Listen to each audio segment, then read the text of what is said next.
Bonjour frères et sœurs pour cette nouvelle vidéo. C'est un privilège pour moi de me tenir à nouveau devant vous. Je remercie le Seigneur pour cette nouvelle vidéo et surtout je remercie le Seigneur pour son souffle de vie et pour sa miséricorde qui renouvelle dans nos vies chaque jour. Je remercie vraiment tous les frères et les sœurs qui m'encouragent, qui me soutiennent par leurs prières, leurs encouragements, leur soutien et aussi vos critiques, parce qu'elles permettent aussi d'avancer. Et bien évidemment, entre les détraqueurs, à toutes les personnes qui sont là pour m'emmener à calomnier, que Dieu vous bénisse et que Dieu vous bénisse tout simplement. Donc, nous sommes en vie par la grâce du Seigneur et nous sommes infiniment reconnaissants pour cette nouvelle journée qui met sous notre jour les églises religieuses charnelles. Alors pourquoi le titre de cette vidéo?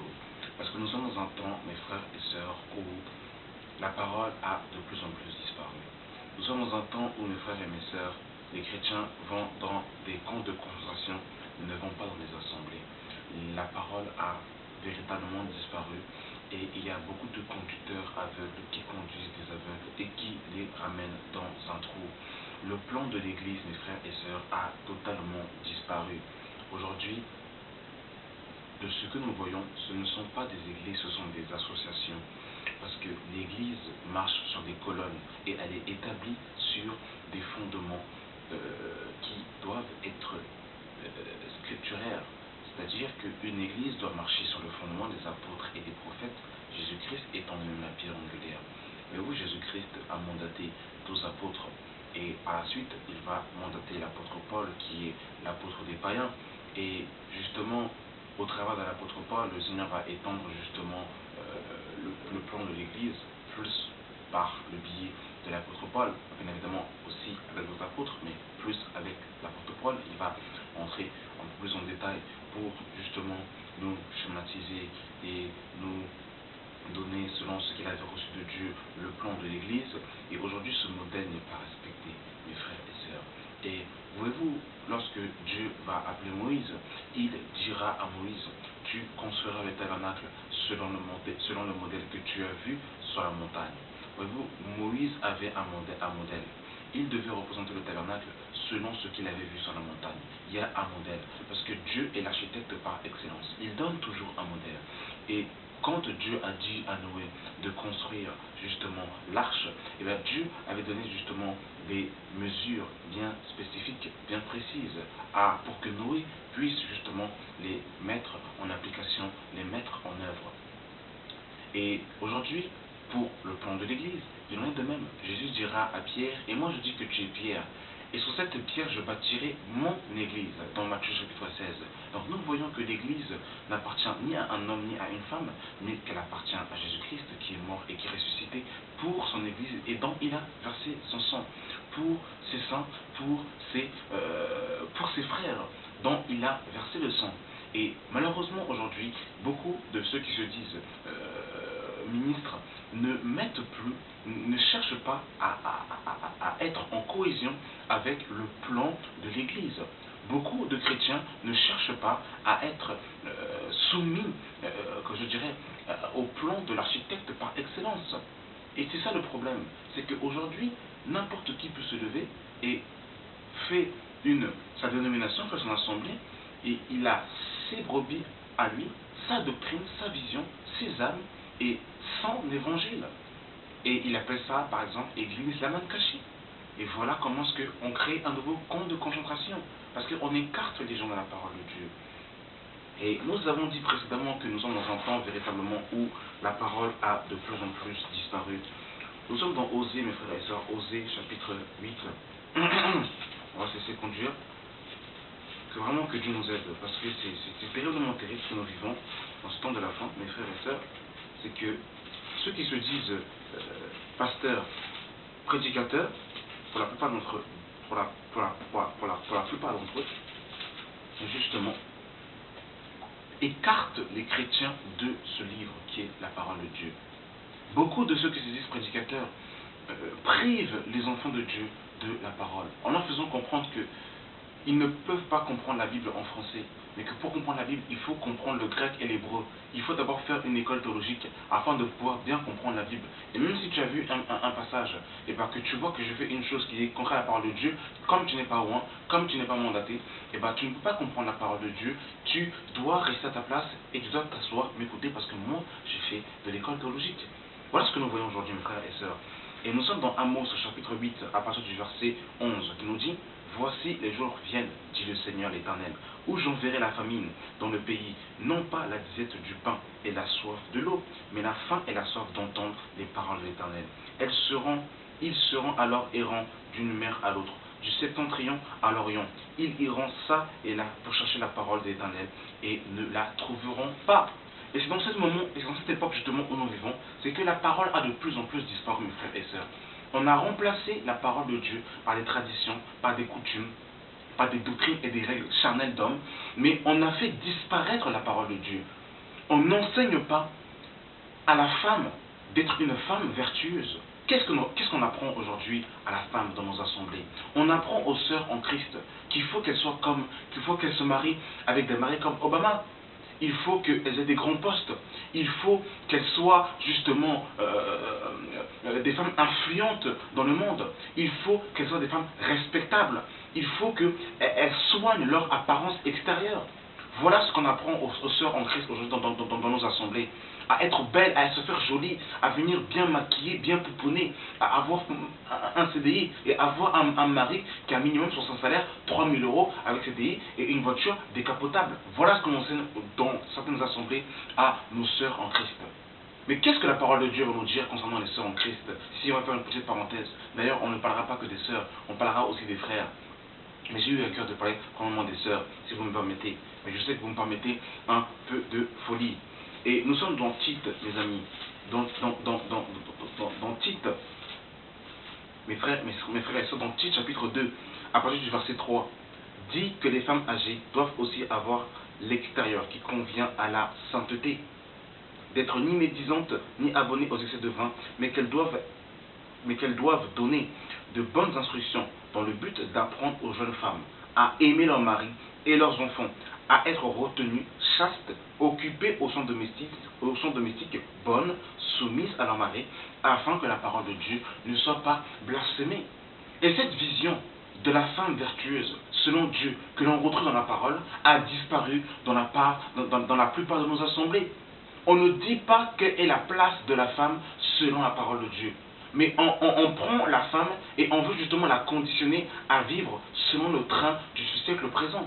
Alors que la Bible nous dit dans Romains chapitre 12, ne vous conformez pas au siècle présent, mais soyez transformés par le renouvellement de l'intelligence. Ma sœur, sache que bien que nous soyons en 2015, selon la parole de Dieu, tu ne marches pas selon l'air du temps, mais tu marches selon l'air de la parole de Dieu, ma sœur. Donc ne te laisse pas fasciner, ne te laisse pas éblouir par des discours flatteurs et séduisants qui te détourneront de ta véritable place selon la parole de Dieu.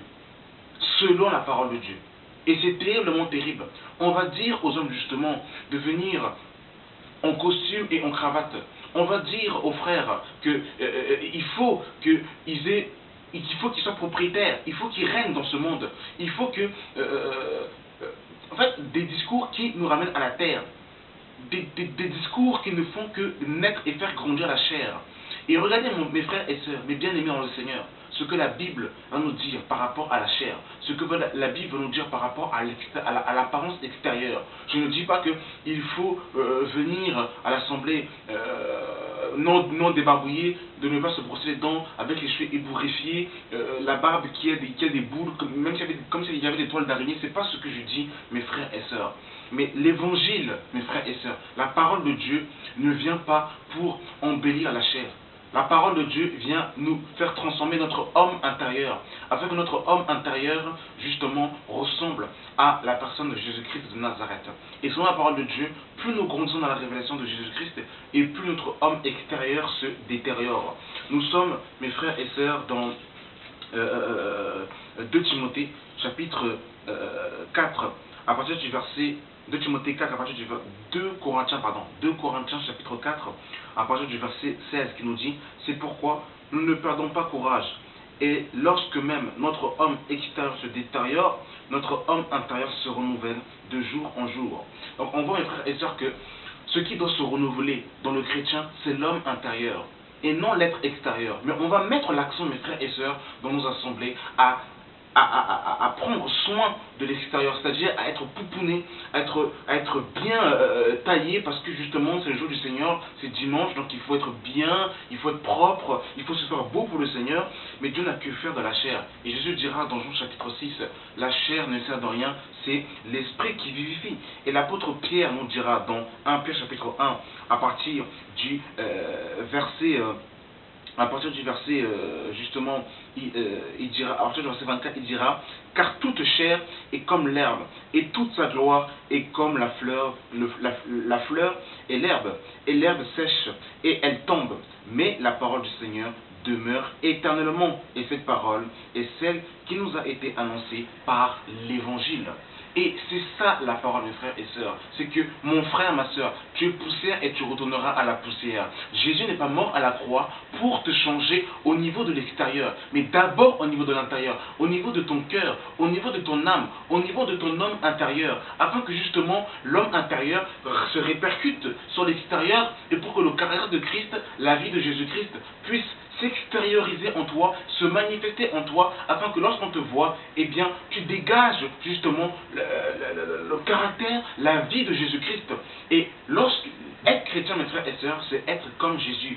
Et la Bible nous dit dans Ésaïe chapitre 53 que Jésus n'avait rien pour attirer les regards. Mais malheureusement, aujourd'hui, on nous apprend à frapper les regards. On nous apprend aujourd'hui, mes frères et sœurs, à ce qu'il faut que nous puissions être des demi-dieux. C'est-à-dire, il faut que nous soyons propriétaires. Il faut que nous ayons bac plus 64. Il faut qu'on ait une limousine. Il faut qu'on ait... En fait, il faut qu'on soit semblable aux gens de ce monde. Mais lorsque nous regardons à la loupe, mes frères et sœurs, on se rend compte que les païens mènent une vie, sous le point de vue bien évidemment charnel, beaucoup plus aisée que beaucoup de chrétiens aujourd'hui. Alors est-ce que l'espérance justement, est-ce que notre espérance c'est d'être comme les chrétiens de ce monde?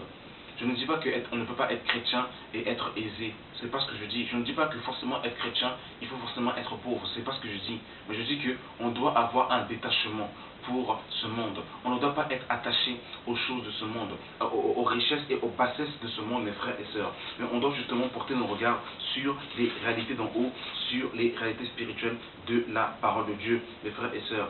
Et malheureusement, on ne nous en attache, malheureusement, et le plan de l'Église n'est pas respecté.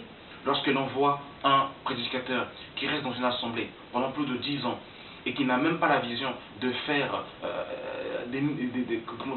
d'édifier les enfants de Dieu, afin qu'ils ne soient plus des enfants flottants et ballottés à tout vent de doctrine, les frères et sœurs, on voit que les prédicateurs sont endoctrinés, on voit que les chrétiens sont endoctrinés, non pas ne sont pas bâtis non pas sur la parole de Dieu, mais sont endoctrinés sur les dires et sur les paroles du pasteur, sur de l'homme de Dieu. Mais ils ne sont pas enracinés sur le fondement des apôtres et des prophètes, Jésus-Christ étant lui-même la pierre angulaire. Et c'est ce que nous voyons, malheureusement, c'est ce que nous déplorons. Et ce que la Bible nous apprend justement de l'homme, c'est que l'homme justement doit quitter son père et sa mère et s'attacher à sa femme, et les deux deviendront une seule chair. Ça veut dire que l'homme, selon Dieu, doit être façonné selon l'image de Jésus-Christ, afin justement qu'il soit un homme responsable. Et l'homme selon Dieu, mes frères et sœurs, ce n'est pas l'homme qui va premièrement être influent sur le point de vue financier, ce n'est pas l'homme qui va être influent sur le point de vue matériel, mais c'est l'homme qui va dégager le parfum, la vie et le caractère de Jésus-Christ. Pierre dira justement au boiteux dans Actes des Apôtres, je n'ai ni or ni argent, mais ce que j'ai je te le donne. Au nom de Jésus-Christ, lève-toi et marche. Et c'est ça justement que l'homme selon Dieu doit chercher premièrement, c'est qu'il doit recevoir dans son cœur le trésor du ciel, Jésus-Christ de Nazareth, la vie du ciel. Alors ma sœur, ne choisis pas un homme qui peut avoir une situation peut-être stable financièrement, mais qui ne dégage pas la vie de Christ, qui n'a pas reçu le trésor céleste dans son cœur. Parce que, ma sœur, lorsque tu dis oui à un homme, eh bien, il devient ton autorité, il devient ton chef, il devient ton mari. Et si tu te laisses conduire justement par un mari qui n'est pas lui-même soumis à Jésus-Christ, il peut justement te détourner de la parole de Dieu et des sentiers du Seigneur. Donc, les hommes, selon Dieu, doivent justement chercher à ressembler à Jésus-Christ de Nazareth. Ils doivent chercher justement à être bâtis justement dans l'homme intérieur par rapport au caractère de Jésus-Christ, afin qu'ils soient des hommes bons et responsables, afin qu'ils soient dépouillés du monde, dépouillés du péché, pour ne pas justement avoir une vie d'adultère, pour ne pas justement avoir une vie où ils vont insulter, frapper et battre leur mari, parce que justement ils auront été solidement, le témoignage de Dieu aura solidement été enraciné dans leur cœur, et ils seront véritablement des hommes faits à la ressemblance de leur maître, de leur disciple, Jésus-Christ de Nazareth. Et la plupart de nos réunions, mes frères et sœurs, que nous voyons, qui est centrée justement sur l'argent, matin, midi, soir, faire des dîmes, des quêtes, des offrandes sur les dîmes, matin, midi, soir. On met l'accent, aujourd'hui dans nos assemblées, sur l'argent, l'argent, l'argent, l'argent et encore l'argent. Mais on ne parle pas du retour de Jésus-Christ. Beaucoup de chrétiens ne savent même pas que Jésus-Christ revient. Et ils ne savent même pas dans quelle étape chronologique Jésus reviendra. Pour certains chrétiens ne savent même pas lorsque Jésus-Christ reviendra sur la terre. Où posera-t-il ses pieds? Beaucoup de chrétiens ne le savent pas. Mais pourtant, ils ont cru au Seigneur et Sauveur Jésus-Christ. Parce qu'il y a un manque d'enseignement cruel. Aujourd'hui, malheureusement, dans nos assemblées, on n'enseigne pas les chrétiens sur la réalité de la parole de Dieu. Et c'est ce qui est terrible, c'est ce qui est malheureux, mes frères et sœurs. Les chrétiens ne savent pas où est-ce que leur maître va poser ses pieds. Alors que selon Zacharie 14, le maître posera ses pieds sur le mont des Oliviers. Et selon Actes chapitre 1, verset 9, Jésus a quitté ses apôtres sur le mont des Oliviers, et il reviendra aussi de la même manière dont il est parti. Donc il posera ses pieds sur le mont des Oliviers. Les chrétiens ne savent pas que l'enlèvement de l'Église peut être imminent, peut arriver à tout moment. Les chrétiens ne sont pas un moment de sérénité spirituelle. Ils vivent sans espérance. Parce que Paul nous dira dans 1 Corinthiens chapitre 13, il y a 3 choses qui demeurent, la foi, l'espérance et l'amour. Mais le plus grand de ces choses, c'est l'amour. Mais l'espérance du chrétien est incontournable et primordiale. Parce que l'espérance du chrétien s'attache au salut du chrétien. Et l'espérance, selon Tite, chapitre 2, à partir du verset 11, nous allons le lire rapidement, mes frères et sœurs, pour vous rendre compte que beaucoup de chrétiens vivent sans espérance. Et l'espérance du chrétien, c'est les diplômes. L'espérance de beaucoup de chrétiens, c'est le mariage. L'espérance de beaucoup de chrétiens, c'est d'acheter une maison. L'espérance de beaucoup de chrétiens, c'est de voyager. L'espérance de beaucoup de chrétiens, c'est d'être un homme influent. C'est pas ça l'espérance du chrétien, mes amis. Tite chapitre 2, à partir du verset 11. Car la grâce de Dieu, source de salut pour tous les hommes, a été manifestée. Elle nous enseigne à renoncer aux convoitises mondaines et à vivre dans ce siècle présent, selon la sagesse et la justice et la piété, en attendant la bienheureuse espérance et la manifestation de la gloire de notre grand Dieu et Sauveur Jésus-Christ. Donc on voit, mes frères et sœurs, que l'espérance s'attache justement à la manifestation de notre Seigneur et Sauveur Jésus-Christ. C'est ça l'espérance du chrétien. Mais vous verrez que beaucoup de chrétiens n'ont pas d'espérance. Ils ont une espérance terrestre. Une espérance terrestre. Et c'est terrible, et c'est terriblement terrible, mes frères et sœurs, d'avoir une espérance terrestre, de ne pas avoir l'espérance de l'enlèvement de l'Église, de ne pas avoir l'espérance du retour de Jésus-Christ, et de vivre comme les païens, mangeant et buvant, demain nous mourrons. Et c'est terrible, parce que les chrétiens ne sont pas enseignés sur ces réalités spirituelles. Où aujourd'hui, un chrétien va être touché sur le message de Christ, il va vouloir se faire baptiser. On va lui dire, tu dois d'abord suivre justement une formation de 6 mois, un cours biblique avant de te faire baptiser. C'est comme s'il passait une formation pour se faire baptiser. Alors que lorsque nous lisons les Écritures, dans Actes des Apôtres, on s'aperçoit que les chrétiens étaient baptisés le même jour où ils acceptaient le Seigneur. Lorsque nous voyons dans Actes chapitre 2, on voit que Pierre va annoncer l'évangile et 3000 âmes vont se convertir. Ils vont dire, oh frère, que ferons-nous? Ils vont se faire baptiser le même jour. Lorsque nous lisons justement dans Actes chapitre 8 avec Philippe et l'eunuque éthiopien, il va dire, voici de l'eau, que me manque-t-il pour me faire baptiser? Lorsque nous voyons dans Actes chapitre 10, nous voyons que justement Pierre va parler à Corneille et que le Saint-Esprit va descendre sur eux. Ils vont parler en langue et que Pierre justement va les baptiser. Lorsque nous voyons dans Acte 20, Lydie et sa famille vont accepter le Seigneur et ils vont se faire baptiser le même jour où ils auront cru au message de l'évangile. Mais les apôtres ne vont pas leur dire, attends d'abord de recevoir des cours du baptême. Jésus va dire, allez et faites de toutes les nations des disciples. Baptisez-leur et enseignez-leur à observer tout ce que je vous ai prescrit. Ça veut dire qu'il y a le baptême et l'enseignement vient par la suite. Mais aujourd'hui, on a tellement rentré justement dans des préceptes, dans des doctrines et du rudiment d'homme, justement, qu'on a mis à côté justement le plan de l'Église. Et il faut que nous retournions au plan de l'Église, mes amis. Et la Bible nous dit que dans Actes, chapitre 2, mes amis, parce que nous sommes fatigués des fables, nous sommes fatigués, mes frères et sœurs, de la parole qui ne nous parle pas de Jésus, de la révélation de Jésus-Christ. Mes amis, mon frère, ma sœur, l'évangile nous parle d'un seul homme, Jésus-Christ de Nazareth. La Bible nous dira dans Luc chapitre 24, à partir du verset 44, car c'est là ce que je vous disais, lorsque j'étais encore avec vous, qu'il fallait que s'accomplisse tout ce qui était écrit de moi, dans la loi de Moïse, dans les prophètes et dans les psaumes. Alors il leur ouvrit l'esprit afin qu'ils comprennent les Écritures. Mes frères et sœurs, la Bible nous parle de Genèse à l'Apocalypse d'une seule personne, elle nous révèle Jésus-Christ de Nazareth. La loi, les prophètes et les psaumes nous parlent de Jésus, mes amis. Moïse a écrit de Jésus selon Jean chapitre 5. Ça veut dire que si l'évangile, mon frère, ma soeur, ne te révèle pas Jésus, ne t'attache pas à Jésus-Christ, ce n'est pas l'évangile. Si on te présente un évangile qui te parle de la terre, matin, midi, soir, ce n'est pas l'évangile, mon frère, ma soeur. L'évangile nous révèle Jésus-Christ, la mort et la résurrection de Jésus-Christ. Selon 1 Corinthiens chapitre 15, à partir du verset 1 à 4, Paul va nous dire que je vous ai présenté l'évangile de la mort et de la résurrection de Jésus-Christ selon les Écritures. C'est ça l'évangile, mon frère, ma soeur. De la mort et de la résurrection, du renoncement à ta vie, du renoncement justement aux choses de la terre, afin justement que tu sois mort et ressuscité en nouveauté de vie, pour que tu sois attaché aux réalités d'en haut et non aux réalités de la terre. Que ton caractère soit taillé et édifié justement sur la vie et poli sur le caractère de Christ. C'est ça l'évangile. Mais nous n'sommes pas allés à l'assemblée, mes frères et sœurs, pour ressembler à Bill Gates, pour ressembler à Obama, pour ressembler aux hommes de ce monde. C'est pas ça l'évangile, mes frères et sœurs. Ouvrez les yeux et revenez à la parole de Dieu et lisez votre Bible. Ne laissez plus les gens la lire à votre place. Parce que la Bible aujourd'hui est accessible à tous. Alors ouvrez votre Bible et lisez-la de peur d'aller en enfer parce que vous aurez laissé justement conduire par des conducteurs aveugles.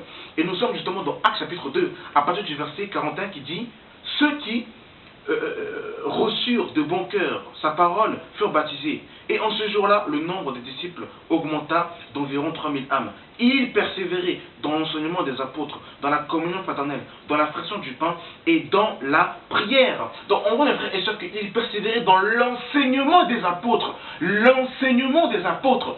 Alors, est-ce que ce que ton pasteur te dit est-il conforme à la parole de Dieu? C'est là le problème. Aujourd'hui, on voit que les prédicateurs acceptent justement que les chrétiens se divorcent, remarient et bien contents en fait. On va laisser des chrétiens vivre dans le concubinage, qui ne sont pas mariés, mais qui vivent dans la même maison. On ne veut rien leur dire parce qu'ils sont justement, ils occupent des postes clés. On va voir justement que des gens vivent dans le péché justement, mais on va les laisser dans cette situation. On ne va pas dénoncer justement le péché de peur qu'ils quittent l'assemblée. On ne parlera pas justement de la sainteté de Dieu. Beaucoup de chrétiens aujourd'hui ne sont pas enseignés sur la sainteté de Dieu. Et aujourd'hui, beaucoup de chrétiens vivent comme des païens. Et c'est terrible, à cause du manque d'enseignement, à cause de la parole qui a disparu. Et il faut dénoncer ces choses, mes frères et sœurs. Il faut qu'on revienne à la parole de Dieu, à l'enseignement des apôtres et des prophètes. Qu'est-ce que la Bible nous dit par rapport justement au ministère de l'homme? Qu'est-ce que la Bible nous dit sur le ministère de la femme? Mes frères et sœurs, je n'ai pas vu dans ma Bible de ministère justement de femmes pastorales où on voit justement la femme de Pierre gérer l'église avec Pierre, la femme de Pierre étant apôtresse. Je n'ai pas vu ça dans ma Bible, mes frères et sœurs. Et je ne dis pas ça par sexisme ou pour dénigrer la femme. Mais nous devons être bibliques, mes frères et sœurs. Nous devons être bibliques. Et c'est Jésus qui fonde son église. Et nous devons être fondés sur justement l'église de Dieu. Et même pour un prédicateur, même pour un homme, la Bible nous dit que tous ne peuvent pas être enseignés. Et la Bible nous dit que même ceux qui sont enseignés doivent être mariés d'une seule femme. Donc quelqu'un qui se dit prédicateur, mes frères et sœurs, et qui sort d'une école théologique avec sa vision de l'évangile, ne peut pas enseigner la parole de Dieu. Parce qu'il va envoyer des gens en enfer, des gens divorcés, remariés, qui enseignent la parole de Dieu à tous les amis. Et parce que ce n'est pas le plan de l'église, mes frères et sœurs. Et nous devons revenir à sa réalité spirituelle. Revenir à sa réalité spirituelle. Ne pas monnayer l'évangile. Car l'évangile n'est pas payante, mes frères et sœurs. La parole de Dieu doit être gratuite. Les baptêmes doivent être gratuits.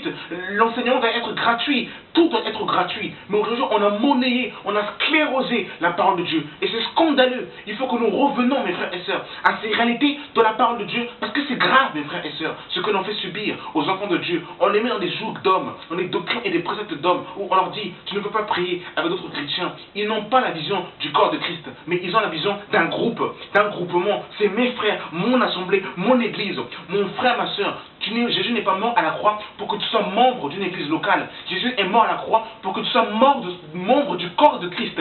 Ça veut dire que les chrétiens avec qui tu te rassembles, il n'y a pas que les chrétiens là, mais les chrétiens du monde entier, du corps de Christ. Parce que tu n'es pas rattaché à un groupement, mais au corps de Christ. Et c'est ça l'évangile. C'est ça l'évangile. Donc voilà mes frères et sœurs, aujourd'hui, le cri de mon cœur, le cri de l'esprit en ce jour, mes frères et sœurs, réveillez-vous, revenons à la parole, revenons à la source, mes frères et sœurs, lisons nos Bibles, je vous en prie, mes frères et sœurs. Donc voilà, j'espère, en tout cas, mes frères et sœurs, que ce message aura sonné l'alarme dans nos cœurs et que nous aurons justement, on va ouvrir les yeux. Et merci d'avoir suivi cette vidéo. Merci Seigneur de nous avoir assistés et de nous avoir accompagnés durant toute cette vidéo. Et que tout l'honneur et la gloire reviennent à notre Seigneur et Sauveur, Jésus-Christ de Nazareth. Amen.